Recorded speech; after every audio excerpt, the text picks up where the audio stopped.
welcome to Tracy Mommy Reads. I am back again with another video.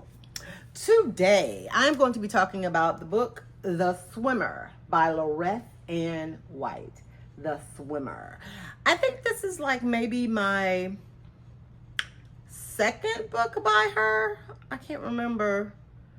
Did I read The Maid's Diary? Maybe that's the book that I read by her. I see at the top here it says the award-winning author of The Maid's Diary. I think that may have been the book that I read by her. Yeah. That was the first book I read by her. So I was excited, you know, when I found out she had this book out and when I read the premise. So let me tell y'all about it. So there is this woman named Chloe Cooper. She is, I want to say she's like in her late 30s or maybe she's 40, and she is very, very socially awkward. She works at like a local bar, food, restaurant type place, and she lives with her mom who is bedridden. And Chloe is just very paranoid. And as we, get to know her character in the book, we learn it's because of her mother. Her mother has made her very paranoid. And maybe she has a reason to be. I don't know. Maybe she does. And you're going to have to read that to find out. But basically from the blurb, I will tell you essentially what the book is about. So Chloe, because she's so socially awkward, she doesn't really have a lot of friends. And because her mother, when she was younger, was always on the move and on the go, and she never really put down roots enough to really establish any relationships or friendships with people. So she watches people in her neighborhood through binoculars, right? They live in some apartments, and she, watches the people in the big homes across the way with binoculars and makes up scenarios for people's lives and, and all that type of thing.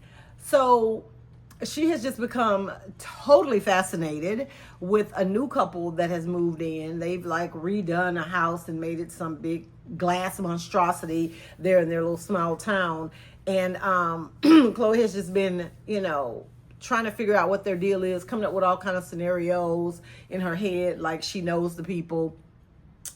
And she happens to be at the beach one day. And when I say happens to be, she may not be, following this lady. I don't know.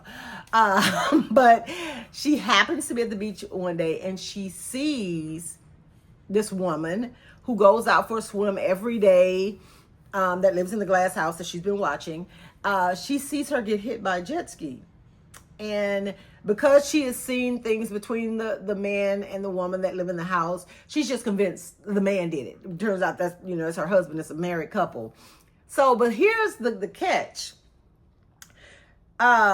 She tells the police, and the police go over, and the woman's alive. So they don't know what she's talking about. They don't know what she's talking about, saying that this man killed this woman who is very much alive. And then that's kind of where, things go crazy from there. It's just one thing after another in this book as we not only start to learn more about Chloe's backstory, but this couple, who these people are. Gemma is the wife in the story, and what's going on between her and her husband, and when her paths cross with Chloe's, what their dynamic becomes. It's just one reveal and one kind of twist after another, which from The Maid's Diary, I remember that being a theme in that book as well. So yeah, so it's definitely in the suspense thriller genre. And I think what I liked about it is that it kept me guessing. I was like, what the heck? Who did what? Who is anybody in this book innocent? Is anybody in this book capable of being normal? What is really going on here? And not only does the story keep you guessing, and because it keeps you guessing, it keeps you, turning the page. So it was a very fast read for me. I felt that the pacing was really, really good. What I didn't really like about the story, and as I'm thinking about this, I think this is my third Loreth Anne White book. And in the second book that I read by her, I don't know if I reviewed it on the channel. I cannot remember the name of it right now. I'll have to put it here somewhere. somewhere. But in that book, it was also this mechanism that she used where there was this documentary being filmed and people were being interviewed, and it was almost the exact same type of thing going on in the background here. There was it was a documentary being filmed, and it was focused on Chloe. So everything we were getting was being retold. You know what I'm saying? We weren't following the story as it happened. It had already happened, and we were being caught up with this documentary. And she did the exact same thing in another book.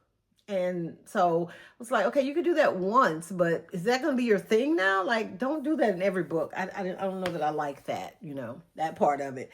But outside of that, I enjoyed it. I feel like this is one of those books that can maybe get you out of a reading slump if you're like in a reading slump, because it keeps you invested, in the characters and what's going on with them and all these crazy twists and turns that happen in the book.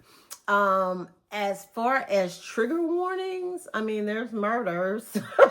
There's multiple murders, and one of them is kind of gruesome. So keep that in mind.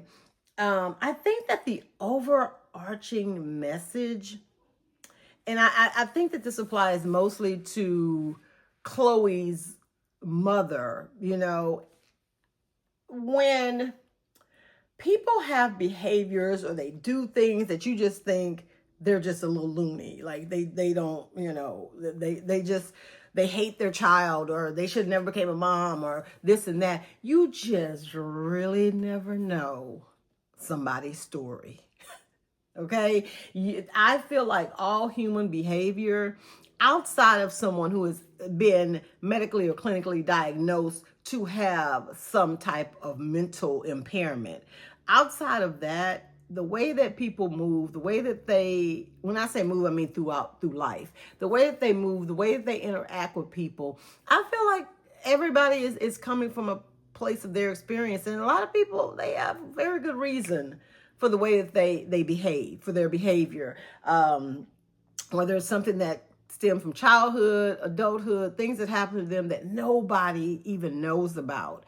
So, I just, thought that was mind-blowing to find out something in regards to her mother. But it explained a lot. And I think just in general, in real life, you just never know what kind of battles somebody is fighting, or demons. So don't take everything personal, because it's not always about you.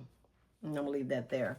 But yeah, overall, the story was really good. I could definitely see this being a Netflix limited series type of situation. I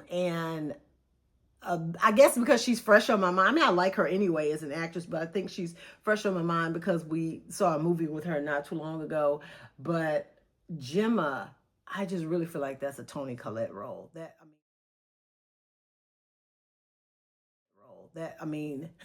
I can so see her in that role as Gemma.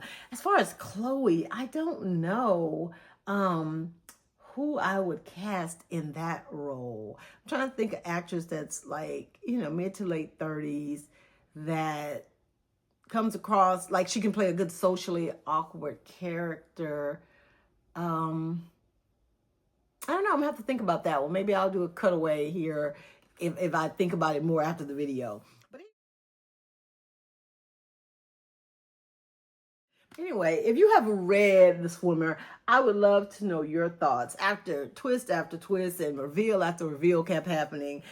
Were you blown away by any of that, or did you see any of it coming, or did you think it didn't even land all that great? Did you think it fell flat? Am I doing too much? Let me know in the comments. Thank you guys so much for watching. Make sure that you like this video and go ahead and subscribe to my channel if you have not done so already. And make sure you turn the post notification bell. Thanks again. Enjoy the rest of your weekend, and I will see you next week. Bye.